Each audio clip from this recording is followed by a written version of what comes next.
All right, Track Series is here. We're on a secret mission to Leigh Pettipas and Sensory Motorsports Garage. We're here to find out how it is he can lap me 13 times in an endurance race.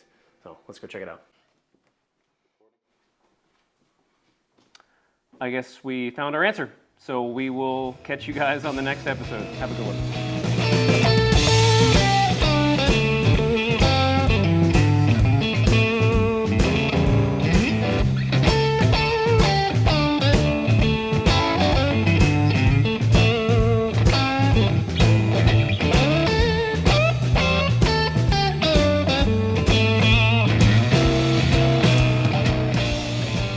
Welcome to, I guess, In the Garage with Track Series. We're here at Leigh Pettipas' garage, Sensory Motorsports, and we have a pretty killing background of some wicked awesome cars. So we're going to talk to Leigh about the cars, his history, how he got involved in motorsports, because I don't really know a whole lot about Leigh. I know that he's a lot faster than me on the track, and he's a heck of a mechanic, but outside of that, I don't really have much there. So I guess first question, where are you from? I'm from right here. We're in Sambro Head, Nova Scotia. So I grew up just down the road at my parents' first home. This is their second home and our second shop. So yeah, this is home for me. And I just live 15 minutes up the road in Harrietsfield. Okay. So he had a shorter drive than we did. We had an hour and a half and probably the worst snowstorm of the year. But we made it. We're here.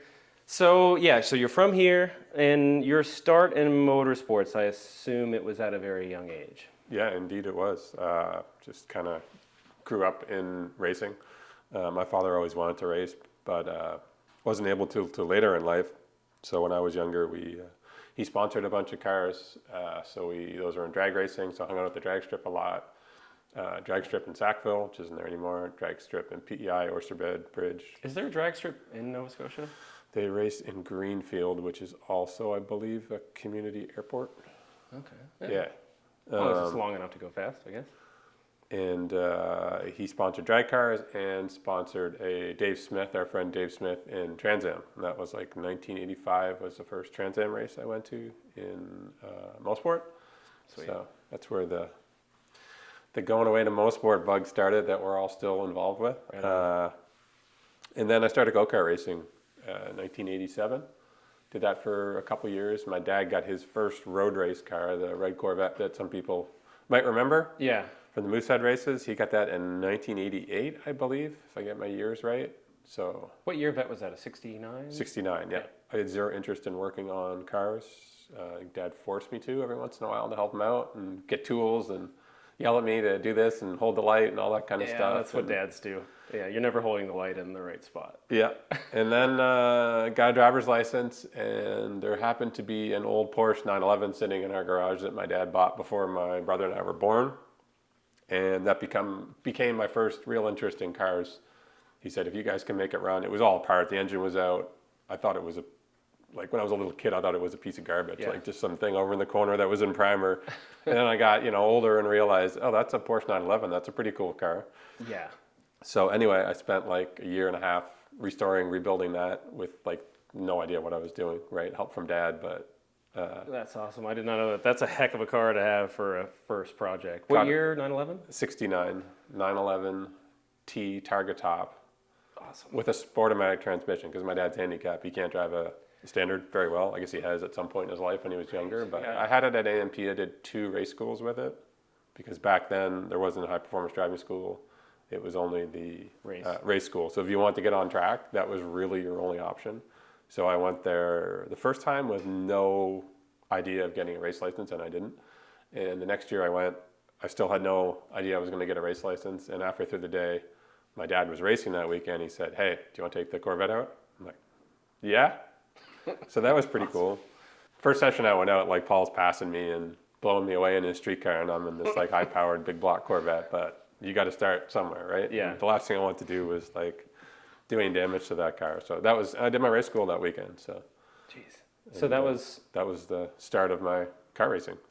So professional racing career. I know your brother has done some Trans Am stuff, and I'm sure he has another history just as long as yours, probably very similar to yours because he's your brother. But as far as professional racing and other tracks you've been to, what's the story with that? So professionally, I'm a race car engineer. All right. or possibly a retired race car engineer at the moment.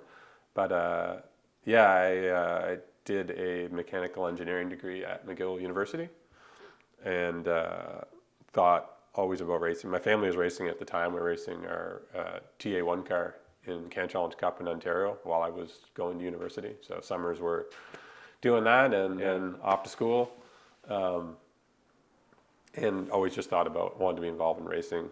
Finished my degree, worked at IMP for a year and a half, thought nothing more than I want to work in racing and not at IMP. That's awesome. Yeah.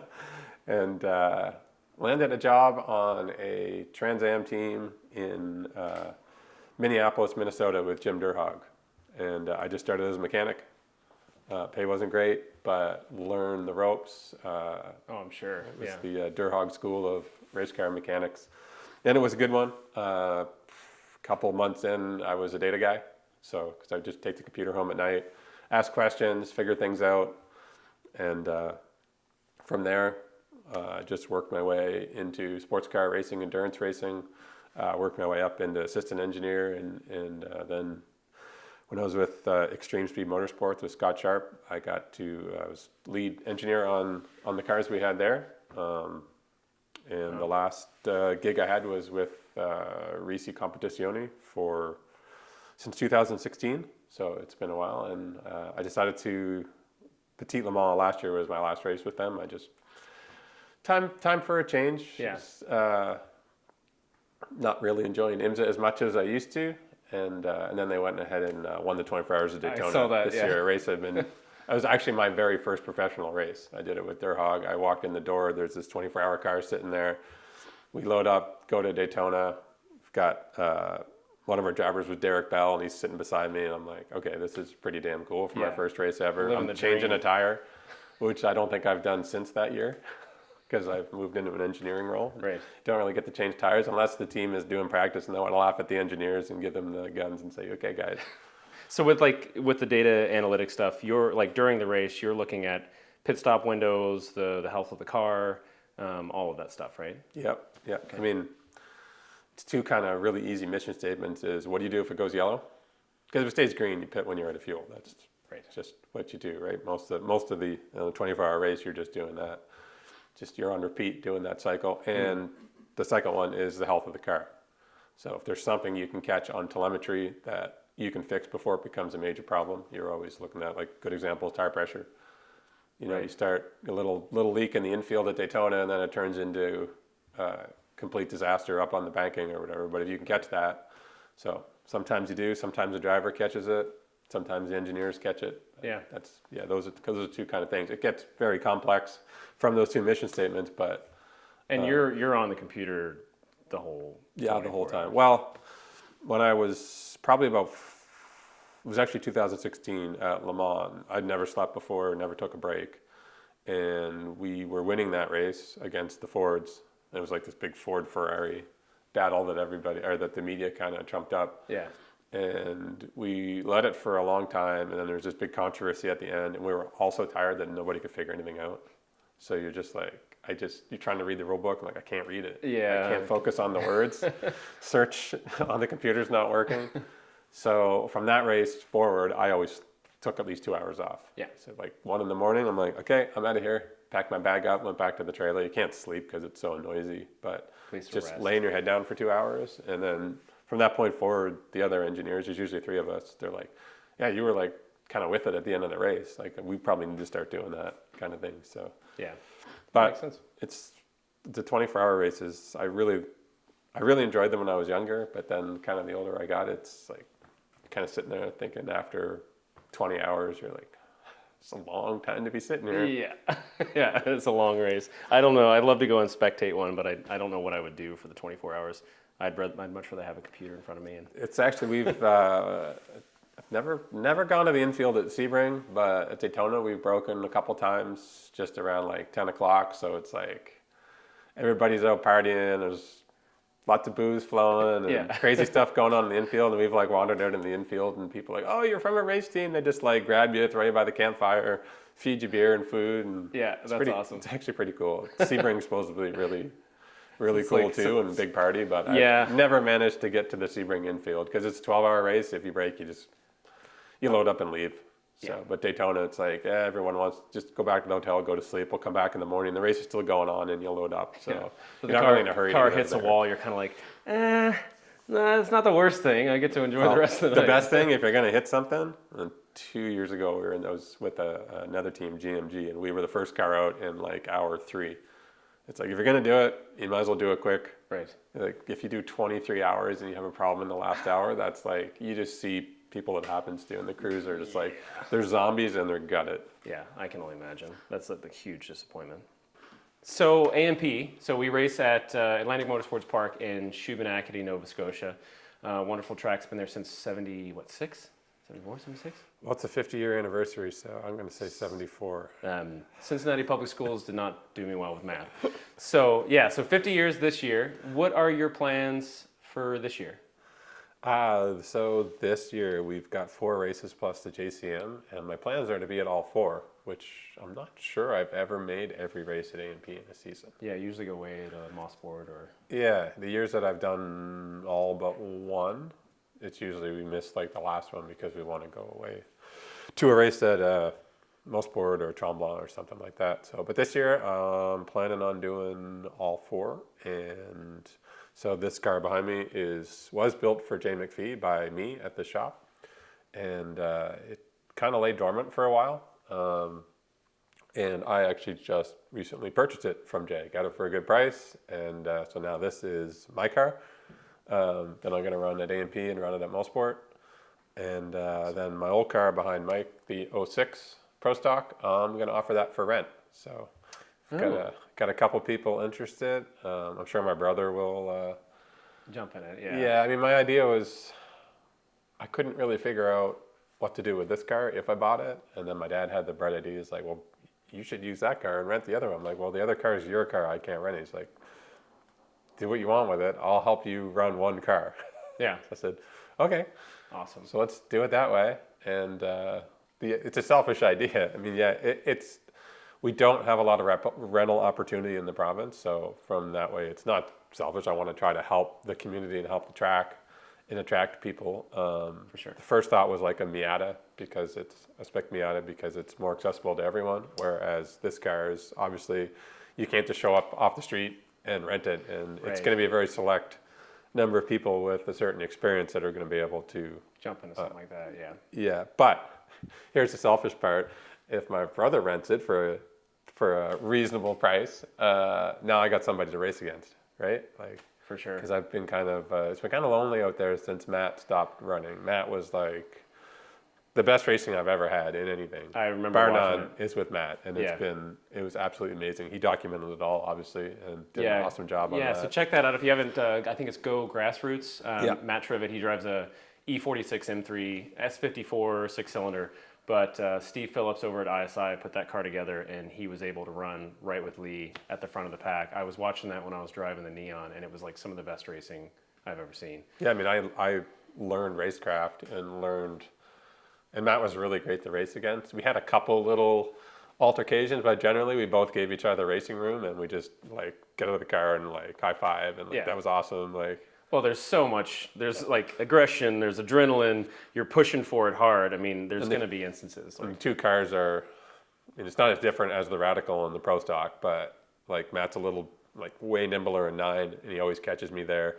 I pull him a bit on the straights, so like we really had a good kind of dicing back and forth. The Radical would be all corners, and you're just like all straightaway. It is very frustrating to try to get around when there's like 2 different dynamics. Like completely to me, opposite. those 2 cars are just too different to race against each other. But I mean, you can make it work if both parties are on the same page. Yeah. Like if you just want to be aggressive and like, you know, if Nick wasn't my buddy or a friend and I was kind of mad at him or something, it would not end very nice at all, probably for either one of us, you know, because you think, oh, the big car is going to clobber the little car, or the big car will drive up over and flip over the little car, right? Yeah. So you just... Nothing good. You got to be on your best behavior with all that stuff, so... For sure. But the BMW and the Pro Stock, to me, it was a really good match. Yeah. So now we get to a bigger track, and like we're not even... Like a motor track like Mosport, we weren't even kind of in the same... He was in GT2, I was in GT1. Longer straightaways. There's a 5 seconds different in lap time. But just the nature of AMP, that's why it's a great track. It's like a bit of an equalizer, right? So. Yeah, for sure. All right, so with Leigh Pettipas, we're also here with Sensory Motorsports, and that's Leigh's company. Tell us a little bit about what you do with Sensory. So it actually just started as a way for me to work in the U.S. Had to have a company, so made a company name, incorporated it. It was just me working as an engineer. And then as I stopped working full-time as a flyaway engineer, got more involved. Actually, the way it started is my brother was also racing his own car. He was kind of doing his own program. He had a Formula 2000. And he had someone else looking after it. He's had guys in the U.S., he's had guys in Ontario, and he said, well, hey, if you're not going away as much, why don't you look after it? You know how to work on race cars. Yeah. You know, we've always been doing this. So I said, okay. So we went up and grabbed his car from Ontario, brought it down. And that was actually kind of the start of what I'm doing here now. And which is like you're doing setups and like race car building. Obviously, you built this car. So we've built 2 cars here basically from scratch. The first one was it was a running pro stock. It was kind of outdated and old, and we stripped it all down and reused what we could and made it into a road race car. That was for Alan Avis, the 07 car. Oh yeah. Which ran at the AMP a bit, and now is running against us in Ontario at our friend Blaze Ceda's shop, BC Race Cars. And that's the second car we built behind us. And then a lot of people bring their cars here for setup. I've done exhaust systems, 20 sets of shocks rebuilding. Yeah, I know you're the shock guy. This year already, I got about 10 more sets to go through. And parts distribution too. I bought a fair amount of stuff from you. I mean, as far as like data acquisition, which you are the guy for that. And then radios, you hooked me up with the radios that I have. And I know I'm constantly driving parts up and down the valley from you to different guys, brake pads, whatever it is. We can pretty much get anything that goes on any racing stuff, from gear, helmets, suits to brake pads, whatever, like batteries, everything. Right. So save everybody as much as they can on shipping and all that BS. Absolutely. And get them the stuff they need when they need it. So. Yeah, and that's what the community is about at AMP. That's what I found is like everybody is there to help. I mean, we're trying to do our best to make sure it's as easy as it can be. It's not an easy sport to get into, but if you need help, obviously Leigh is the like wealth of knowledge in terms of car setup and also getting parts and stuff as well. But as far as like asking you about radios and everything, I mean, you've worked in this industry for years, so you know what needs to go into a car and how a car needs to be set up as well. And again, trying to get economical setups. You know, we don't all need $1,000 radios in our car, right? When a $75 Bofang will actually do the job, and works just fine. If you run over it, well, you get another $75 Bofang, or you have a spare one sitting because it's not a $1,000 radio. Yeah. So, just trying to get products that work for our region and our economy, right? Right on. All right, the legend. Eugene Pettipas. I don't know much about you. I just know that like your history of racing is very well known in Nova Scotia. Leigh was kind of telling me you got started, or your kind of main career there was with a '69 Corvette. Yeah, I think. Okay. Yeah, I went up on the wall there. Yeah. Right on. And then before that, kind of what got you into motorsports and?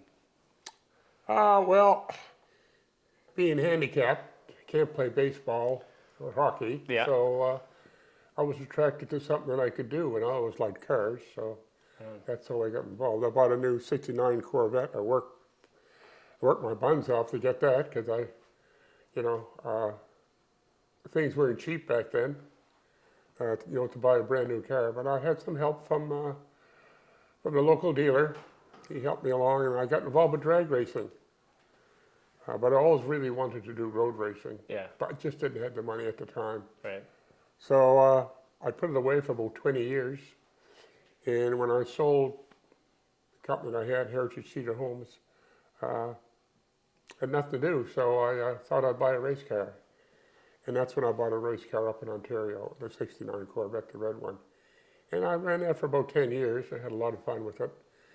We raced in the United States, raced in Canada, mostly vintage racing, because it's very difficult to get a license. Okay. In the States or up here? well, to compete. Oh, in Canada. Oh, Okay. the United States was fine. Canada was bad, but eventually I got it. Again, help from local people and some people in Ontario. Right on. So it worked out all right, And you ran the Moosehead Grand Prix when it was in Halifax? twice, yeah.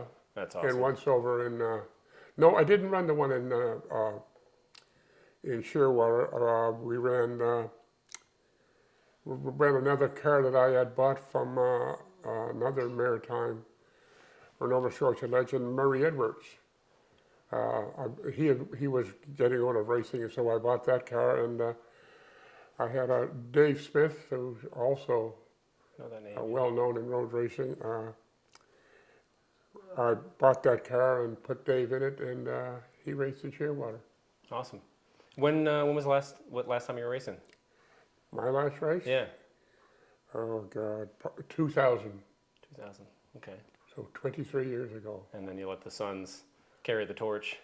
Yeah, well, they were always with us. I mean, where we went, we always brought Aaron and Leigh with us, and it just osmosis That's how it works. took over, and it just well, you know, and also when we bought that car from Murray, Dave really didn't want to get too involved because he had his own thing going. So that's when the boys got involved. I mean, we had the car, so what were we going to do with it? Yeah, exactly. Yeah, so So being handicapped, how did you configure the throttle and clutch and brake and everything? well, it was an automatic. Okay. And I had a little bit of trouble with that because the first transmissions that I put in, I took the 4-speed out and I put an automatic into it. And I had a tendency to ruin the automatics because I was using it as a brake. Oh, Because yeah. in a normal car, you just can't downshift an automatic. It kind of cooks the torque converter, I guess. Right. Yeah. So I talked to I was having transmissions built by a really good builder down in Baltimore, and I never really dropped in to see him. I was always on the phone talking to him. But the last time it blew up, I took it down. I went to see the man, and he told me what not to do. So after that, it worked great. And that's the compressor going on. We'll be right back after this short message from our air compressor. All right, we're back. So you took it down, you had the transmission serviced, and kind of figured out what you were doing wrong as far as downshifting. Oh and yeah, all that. so yeah, you don't use the transmission as a brake. Engine brake, right? Okay, and you had to put you had to keep it cool. Right. So I put an cooler. extra red, a small red with a cooler on it, and never had any problems after that. And throttle, brake, levers, I guess. Or? Okay, it's basically like a motorcycle setup. Okay. Yeah. It's a handle with a throttle that you turn on the end, and then you press it down for the brake. It's very simple. Very simple. Interesting. And There's in, a or, guy- in order to shift, if you're just driving a street car, it's not a problem. But in a race car, it's a little different. When I took my hand off the wheel, I had a heavy glove, and I just put that up against the wheel to keep it in position and shift it. Okay. So no, it worked great. Well, it's been great getting the backstory on you. I know I've seen you at the track a ton the past little while I've been involved. So Oh, I still have a lot of interest. I know I still love watching the boys and helping them out whenever I can, yeah, and they're doing well. And you know, we try to keep the sport here alive. It's hard here. I used to tell Dave Smith he had a lot of potential. He could have went a long way, but when you're living here in Nova Scotia, you know, it's almost like having a sailboat in the desert. yeah. You know, Sometimes you get but that feeling. we all try, you know, the people who are involved, I think they try hard to keep the sport going. Yeah, and that's what we're doing here with these interviews and track And series. hopefully so it'll keep going for many, many years to come. right on. Thanks a lot, Eugene. Thank you. Appreciate it. Take care. Bye-bye. So this is the TA2 engine.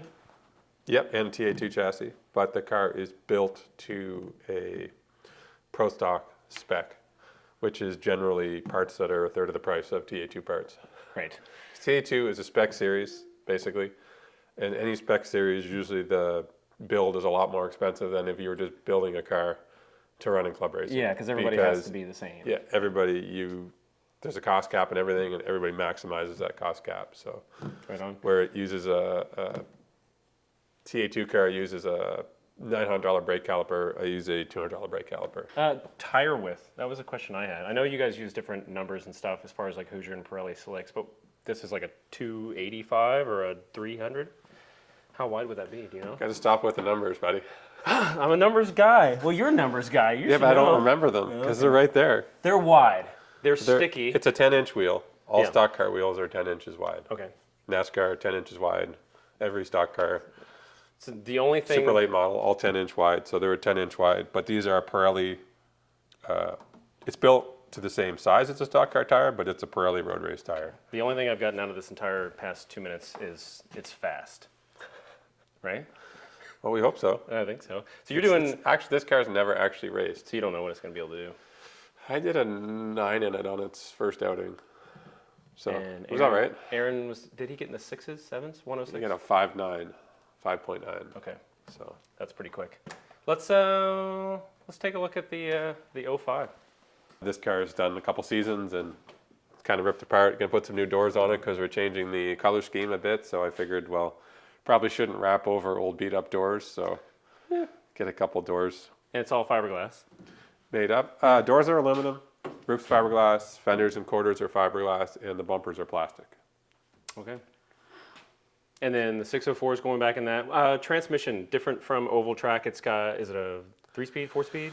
4-speed. Okay, There's 4 ratios and that's it. that's it. Every track. So we change in all these cars. If you want to come and zoom in over here, Yeah. just look down in there. So this is the rear end. So we do a gear change in the back of the rear end right here. It's called a quick change. So there's a drop gear in there. You had something fancy about the wheel that you wanted to hook up. Powered up.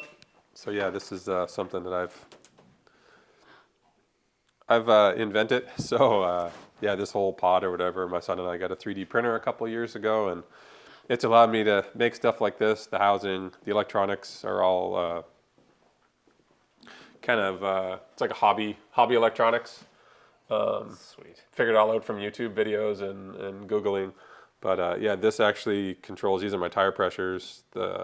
And this isn't like a store bought, like this dash here, you buy this, right? It's an AIM product. Anyone can buy them. They're used all over the world. But this display is, like when it comes, it's just a board with wires that does nothing. So you have to program it. All the software behind this and everything, I just play around with it, and it's kind of a hobby. Is it like Arduino type stuff? It is, Okay. yeah, correct. It's Arduino, which is a really popular kind of hobby microcontroller, Right. for all different applications. People use them cool. for like gardening, to like Yeah. monitor soil, the water in the soil and the environmental conditions, and it's just any project you can think of. These little things will control it. And so you're just tapping into the sensors on the wiring harness, I guess, to get that information? Or? yeah. So this is kind of the central brain, and everything is networked into the AIM dash. Right. This is just an external display, and then it allows me to. The real reason I made all this is to have no lift shift and traction control, which the traction control doesn't really work yet. That's still a work in progress. The no lift shift is working, but what I was trying to do was maximize this car actually has kind of a small motor when I go away to Mosport, Yeah. and a lot of the other cars drive away from me. So I'm trying to maximize everything Gotcha. about this motor to make the car faster. So to speed up the shifts, I think the traction control, the real benefit is in the rain if I get it working.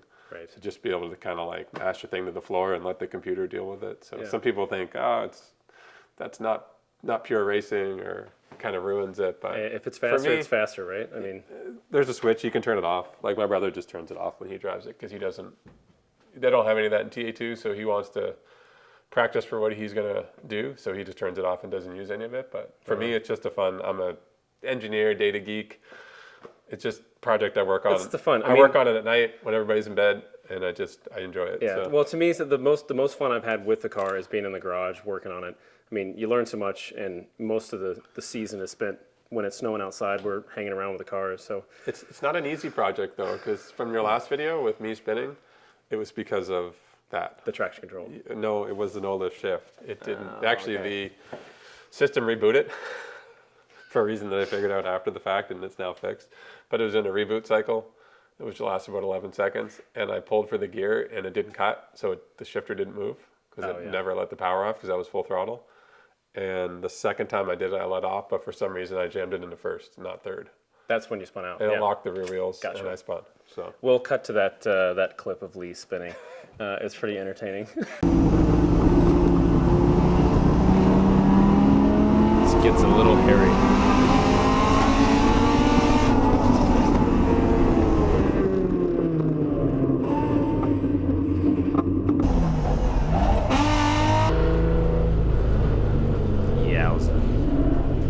Funny questions. We're trying to make this fun because racing's fun. It's not all sitting underneath cars getting covered in oil and spinning out and being aggressive.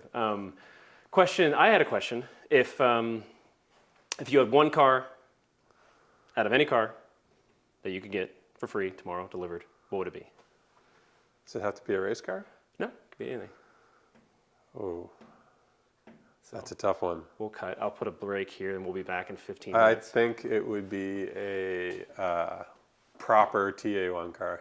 Riley and Scott square tube type tube frame. Probably 90s. Yeah, Okay. late 90s, 2000s. Yeah, those are just pure, like crazy horsepower, tube frame, all out, really cool race cars. So Sweet. that would probably be it. All right. Second funny question, what was it? So we've got a grid of like some pretty interesting characters at AMP. Libby wanted to ask, who do you think on our current grid, out of all the races there, who's was it the funniest looking or the funniest? Who do you think the funniest? That's what you wanted to ask. It's definitely the Mad Russian, Nick Rusakov. He's pretty funny. Yeah, he takes the cake. Yeah, right on. Well, Leigh, thanks so much for having us here, giving us the grand tour and talking the history and Yeah, stuff. that was my pleasure. It was fun. Yeah, right on, man. Well, thanks a lot, Leigh. We'll catch you at the this track. season. Yeah, man. Yeah. He's Canadian. Okay. Yeah, he drives a handy TCR. Yeah. I'm from Ohio. I don't know many famous Canadians. Drake, maybe, or Justin Bieber is Canadian. I I'm leaving. That was it.